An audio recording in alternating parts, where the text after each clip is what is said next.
আর এবার খেলার টুকরো খবর নিয়ে থাকছে ফাস্ট ট্র্যাক।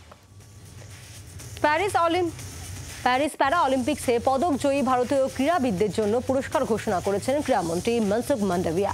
সোনা জয়ীরা ৭৫ লক্ষ, রূপো জয়ীরা ৫০ লক্ষ এবং ব্রোঞ্জ পদক জয়ীরা ৩০ লক্ষ করে টাকা পাবেন। দলগত ইভেন্টের বিজয়ীরা পাবেন ২২.৫ লক্ষ টাকা।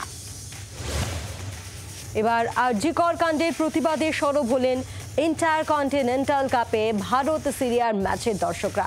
ব্যানার হাতে প্রতিবাদ করতে দেখা যায় সমর্থকদের। কলকাতা প্রিমিয়ার লিগ থেকে নাম তুলে নিল টালিগঞ্জ অগ্রগামী। আগামী বছর থেকে আর প্রিমিয়ার লিগে খেলতে দেখা যাবে না এই দলকে।